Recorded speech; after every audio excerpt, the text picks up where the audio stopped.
Hello, everyone. Welcome to another episode of the Raven Call series. It's a series of interviews that we conduct to just bring people the intricacies of the cybersecurity world and inform them about the ins and outs of it. I am Victoria, your host, and today I'm joined by Olaf, who is coming on behalf of Falcon Force, and we will be discussing a little bit more about the detection engineering and how the field is sort of connected with the threat intelligence as well. So before we're going to dive into all of this, I would like to give you a word, Olaf, to introduce yourself and maybe tell the audience a little bit more about who you are and what you do at Falcon Force. Yeah, thank you. Thanks for having me as well. So my name is Olaf Hartong, obviously. I work at Falcon Force. I'm one of the founders. We started in January 2020, so we're a fairly young company. But we started with all seasoned professionals. And my background primarily in the professional side on cyber is I used to do a lot of detection engineering. Yeah. I worked in several security operations centers, helped build them, guide them, mature them, did some incident response, and all kinds of things in breadth of that. I never went to any formal education in this direction. I started studying microelectronics when I was very young. And then the whole cyber thing wasn't a real thing yet. I started working at a company and I primarily did like system administration things, these kind of things. Then I figured out, this is not really my thing. I don't like the office. So I quit my job, went to art school, actually like fairly close from here. Amazing. And then I studied documentary photography, got into like commercial photography as well. Did that for 8 years. That's quite a change. It is a nice change, but it taught me a lot of things that are still applicable now. So it's even in the field that you are working in nowadays. Well, yeah, because what they taught a lot in like all the classes that we did, we had to like vocalize our thoughts, vocalize our concept and the idea of it. So presenting, I kind of learned there.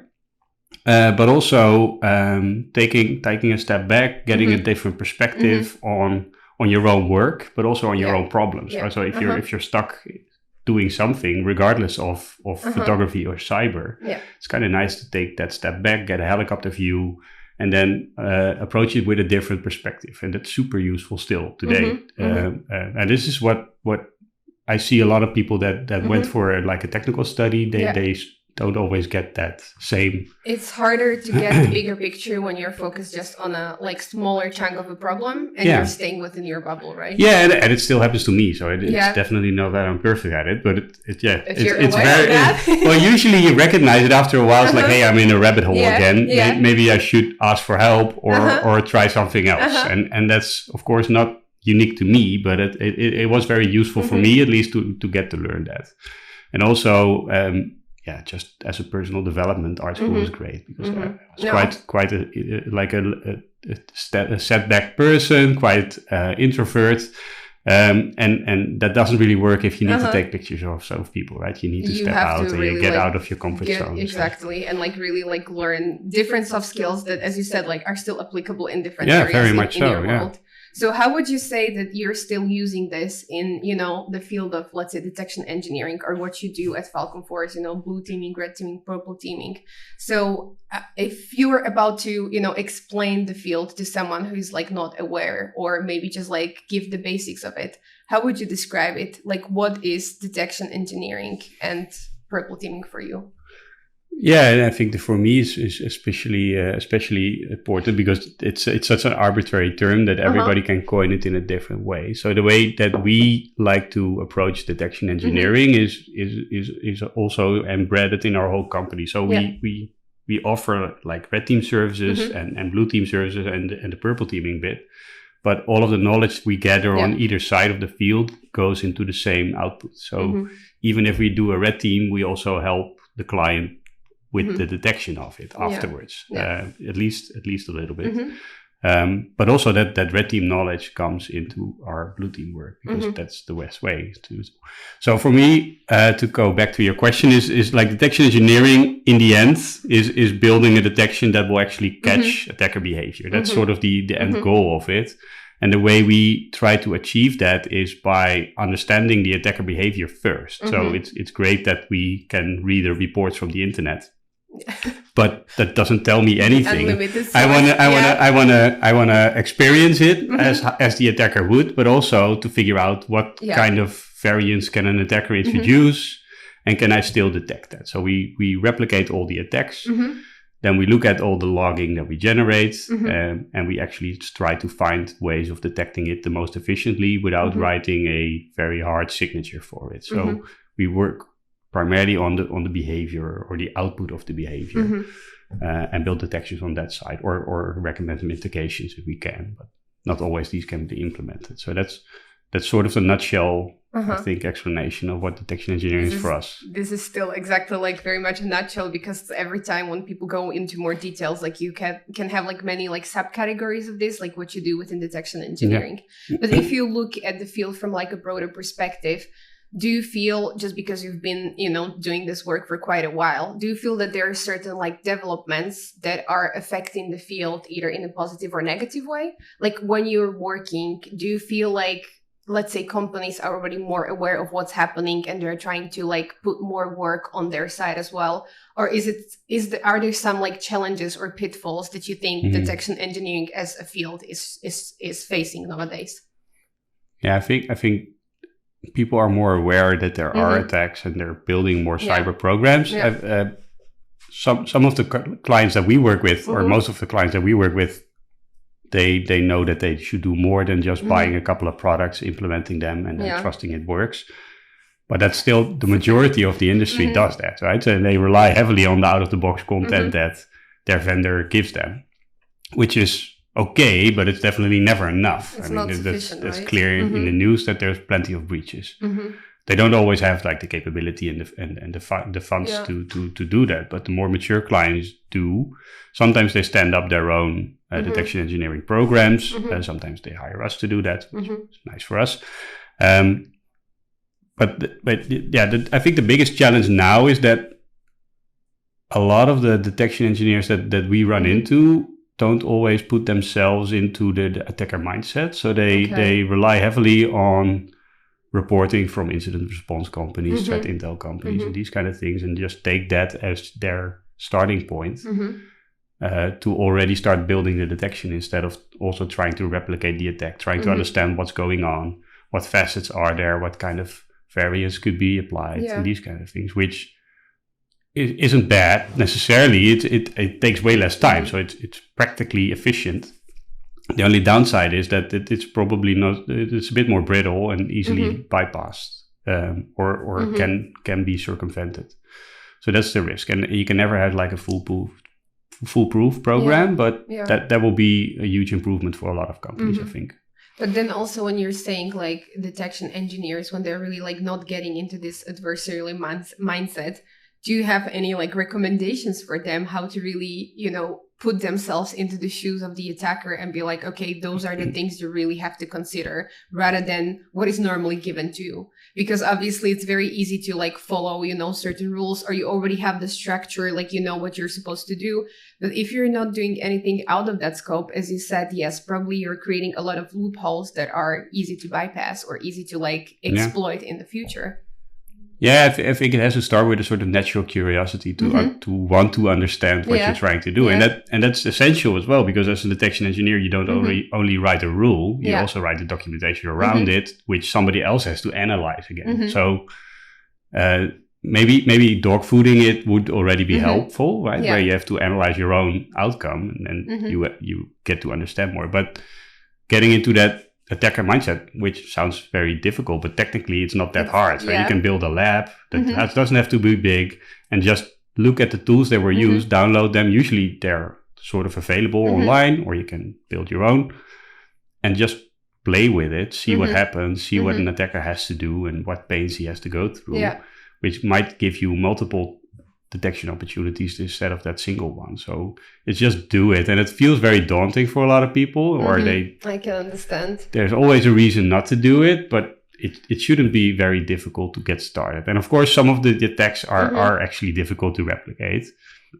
And this is also where I'm lucky that I'm surrounded by a lot of smart people in the company that can totally help me replicate it for me if I don't understand, or it will take me team effort. Yeah, usually it is, which is super nice. And a lot of the bigger companies also have an internal red team. So why not work together more, where they can actually do that in a way? But still, there's a tendency to hold the cards close to their chest and not share everything, because then they get burned the next time, or it's more difficult, which is kind of the intention of the whole program, I guess. Yeah. Which it should be. So yeah, I don't know. It's just do it instead of only reading it. But do you really feel like this is still a problem, that like many companies, in a way where they could really work together to just make a better outcome, they're not willing to because they're like afraid to share the intel? Or sometimes it still is the case. It's definitely not everywhere. It depends really on the company culture and the people in the teams. Yeah. But it still happens quite regularly. Fortunately, we see a change though. It's getting better. It's quite counterproductive when you think about it. That at the very end, like we all have the same goal of like protecting. Yeah, especially if you're internal, it's ridiculous. It's like if you're a red teaming company and you're not sharing everything. It's like sort of. It's still a bit silly, but I can understand that more. Yeah. But if you're all internal, it's like ridiculous. And there's also a flip side to it. So when we started Falcon Force, we had a couple of guys in the team that were like hardcore red team. They never looked at blue, and they didn't care for it. But it's too defensive for us, Like, well, it's different. Like, you have your preferences. So they really got their energy from like attacks and succeeding there, which is awesome. And totally fine. But by working together more, actively working together more, where they had to also look at the logs, it also brought a lot of understanding to them. So like, hey, I'm not this visible here, so maybe I should. So it also sharpens their skills a little bit on their own work, and they get more comfortable in the attacks and come up with new stuff instead of replicating the same stuff the whole time, because then at the end you get lazy or comfortable, and that's not always good. Yeah, it also feels a little bit like red race, like you're constantly doing the same thing, and you're like so caught up in your own bubble that you're not realizing that some things outside of your bubble might have developed already, and you're not catching up with them. Well, that too, yeah, you're totally right. I'm also trying to understand, because, if you say that you, of course, like you provide those services to the companies, but like in order to really like replicate the behavior of adversaries, you need to have certain information beforehand.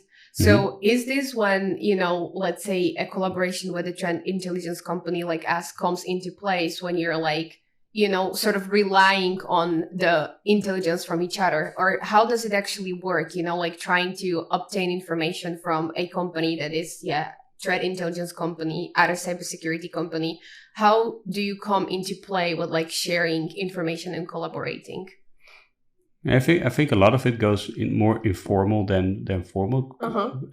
But still, we apart from developing our own tools and skills, we heavily rely on threat intel companies or other cybersecurity companies. Sometimes what they publish, sometimes what we share informally to develop these kind of attacker behaviors. And especially on the threat intel side, it's very interesting where we have less visibility on what like criminal groups are doing. Maybe state actors and red teams are closer together, but definitely the criminal groups sometimes have very creative ways of attacking things. Sometimes it's like very, very simple, but some of them are actually super sophisticated. And figuring out how they operate and work is super interesting. So we don't do a lot of malware reversing. We write it though, but having a feed or collaboration with some of those providers is super useful to understand how is this being executed, what are they exploiting.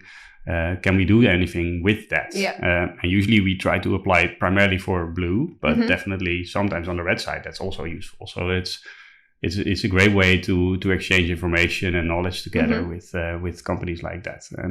And then still again we replicate all of it ourselves just to understand how it really works instead of just taking it for granted. Not that we're distrusting the company, but we usually want more information that can be condensed into a report. I mean, you have a piece of information, but you also want to make sure that, this is really happening in real life. You know, like obviously this is like double checking your source and making sure that everything is okay. Have you had within your career time when you were reading, certain intelligence output or report where you were so surprised by what you were seeing that you instantly wanted to replicate it and you were like, I really need to see how that works? Was there like any specific case that maybe like stuck with you and you're like, okay, that was a really good one? Oh, there's so many, but there's too many, The easiest one that comes to mind is probably where at some point I read about, I think it was Emotet, where they used a certain technique when they loaded a DLL with a specific function name, which stood out to me. It was like, hey, this is interesting. Why are they still sticking to this? And then I started digging into other malware families, how they did that. And then at some point I found, I think it was Cockbot or some group similar to that, where they all of a sudden developed a new technique with a similar approach, but then they used a different DLL with a different function in it. And I started researching it, and it turned out to be like this deprecated Microsoft Silverlight thing, which is kind of weird because that was sort of gone for years already, but they still used it. And then gone. They're just not using it, That's the scary bit. And then after a couple of weeks, all of a sudden there were like 6 or 7 other malware families also replicating that same behavior, which was really interesting. Yeah, it was very fast. So and then I got curious, and then I'm sort of very outside of my comfort zone where I don't know how to investigate where that comes from. I know what they're doing. I don't know where. There was no documented research on that behavior anywhere. Also, there was no affiliation between these groups, so that was kind of weird. It was like either they have a freelance developer like that works for both of them, or they, I don't know, they reverse engineer their each other's malware to see, hey, this is a cool trick, we're going to steal that. So I mean, that wouldn't be something new that you have a person, working for different teams, or really just like sharing information and so they can also. Evidently not, but for me that was super new. So that was kind of interesting to figure that out. This is interesting because this is something that we're seeing quite often. A lot of like affiliate groups, or you have a lot of like main, like APTs or like really actors that have been in the field for a long time, and then either they're like the infrastructure is taken down or something happened. They always find a way how to affiliate themselves to another group and then just rise from the ashes and start over again. So it's quite and I don't want to say a normal behavior, but like we see this as a threat intelligence company quite often. Yeah, from the operational perspective, I knew about it. Like you have initial access vendors and you have all these lateral movement guys, but like from the development perspective, I haven't seen that before, or I didn't see it. So that was new to me. That was like 2 years ago maybe, but that was fun to see, and also just. Again, sort of a weird rabbit hole from a report, and you discover something new.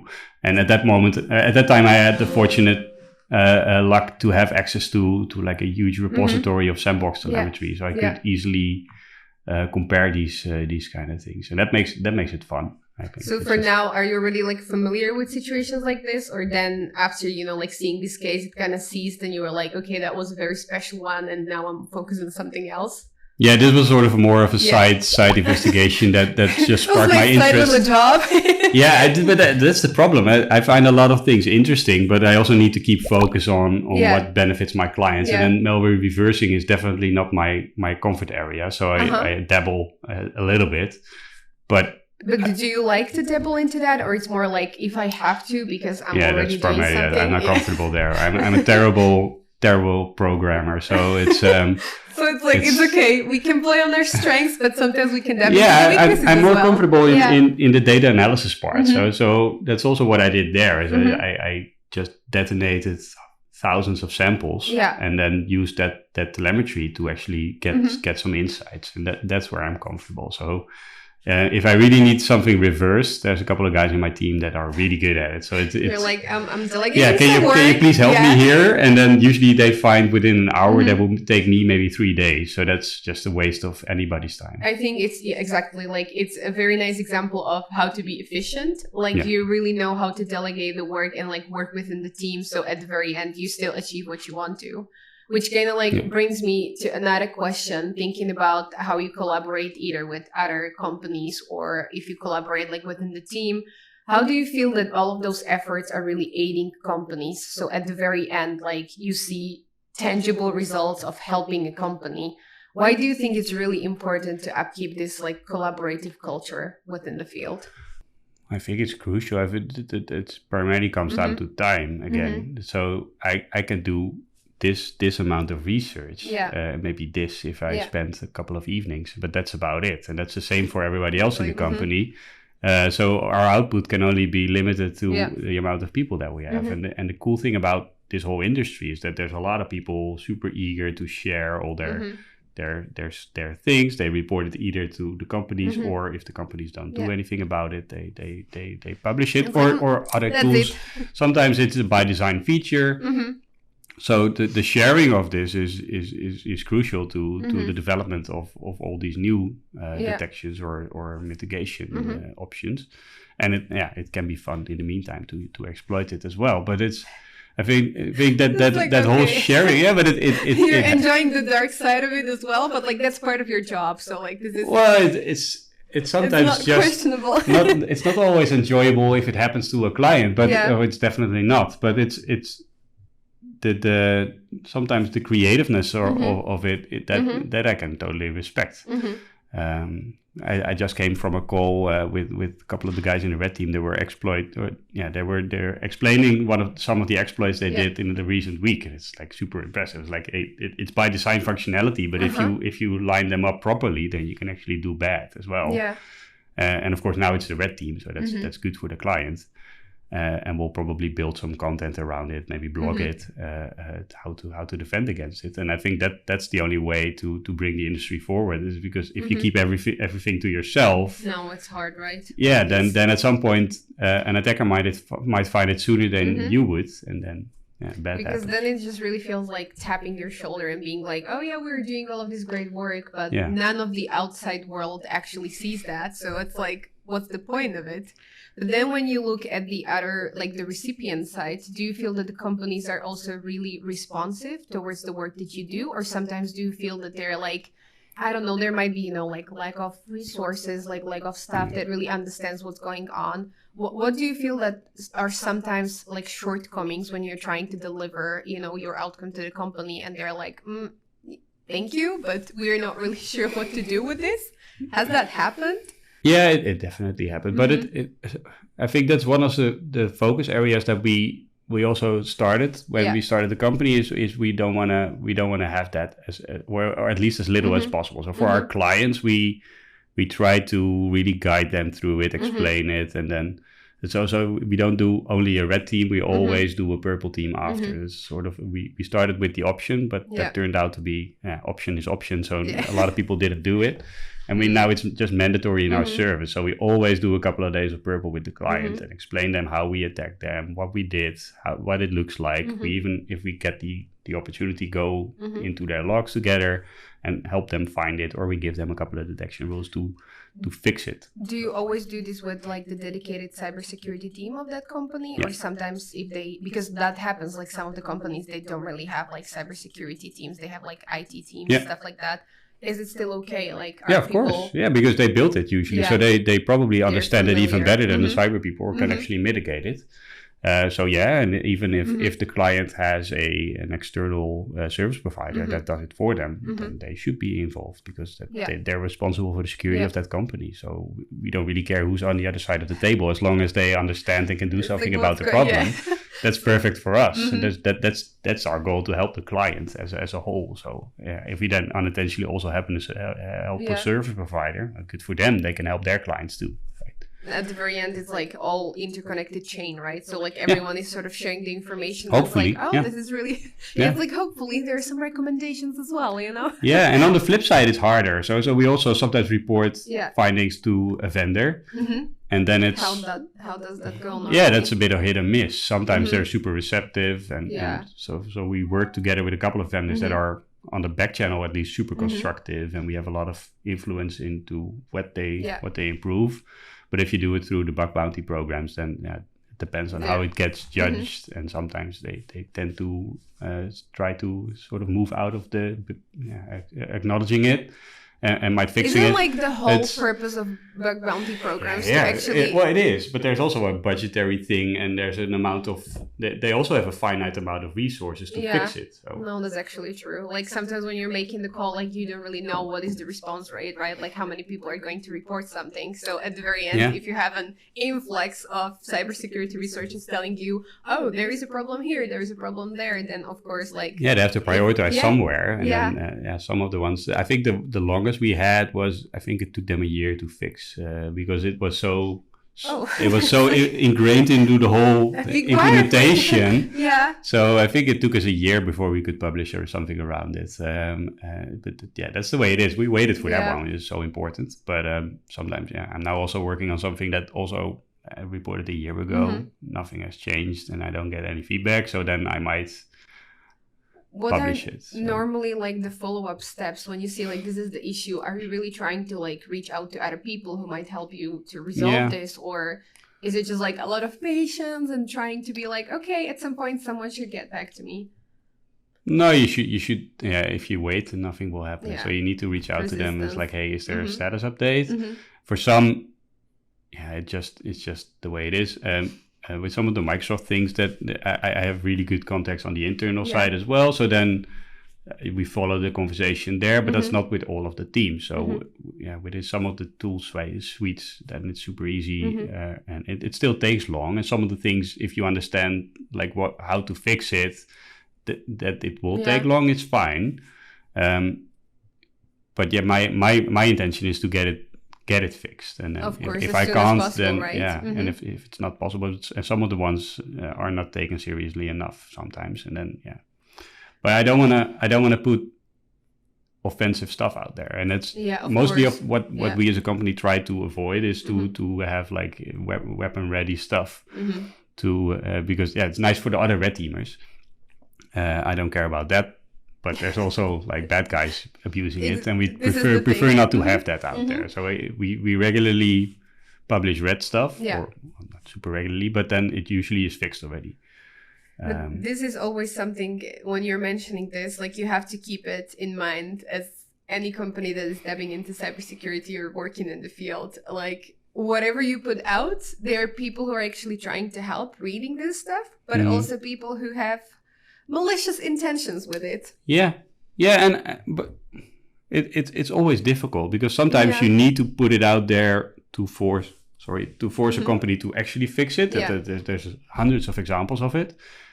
So if a company is not willing to discuss it and fix it, then sometimes you have to do that.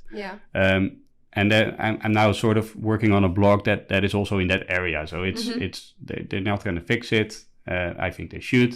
So that will be probably the only. But it's painful, but it's not gonna ruin a whole company. And we're also sitting on a couple of things where if that would be out in the open, that will significantly hurt. It will enable every ransomware group, and that's something you don't want to do. Exactly. I don't want to be responsible for that.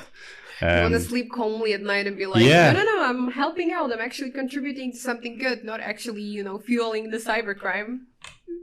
Yeah, personally, that's my opinion. But there's a lot of people that are putting out great red team tools that also our team uses and are super happy with. But also crime groups use them. So I'm definitely not blaming them for putting it out because that also gives us the knowledge that something is actually possible and we need to do something about it. So that's always a bit of the trade-off of the industry where it brings us further, but it also sets us back a bit because it's also being abused. No, it's very much like balancing on a thin ice, like you never really know where the information is going to end. So like, of course, you really want to contribute. And if you're doing good stuff and you're aware of that, you want other people to know. But then there are also bad sides that really want to know about that as well. But then what would be maybe like on the final note, your recommendation for companies also when you were talking about like the setbacks of them receiving the information or really trying to do something with it? What would you say like they should be really doing or focusing on doing in order to really speed up the processes and make sure that at the very end they are protecting themselves well? Yeah, I think there's a couple of things. So first of all is test what you have. Yeah. Right? So you bought all this stuff. Does it actually work? And how well does it work? And then next is probably to understand also two things. So what comes out of it? Can you actually resolve all those things? Can you analyze them? And then on the same side, if you want to expand your detection coverage, is also to actually replicate stuff. Yeah. Because how can you analyze something you don't understand? And then that's daunting and a lot of work, but that's the only way to do it properly, I think. But I will also say, if you don't have capacities for that, then reach out to companies. Call us. And there's plenty of other great companies globally that can totally support people there. But that's the only way to move forward, I think, is you can't rely on a single vendor to protect you. At the very end, I really feel like if we understand that no one can really, figure out the whole cybersecurity or cybercrime field on their own, it's about really knowing when you can reach out to other people and be like, oh, yeah, I think I might have an issue, or there is something that I need help with. Don't be afraid to ask. I think this is something that we see quite often on our end as well. Or, people either feel like their reputation or, anything around that will be just completely distorted. So they just don't want to do anything.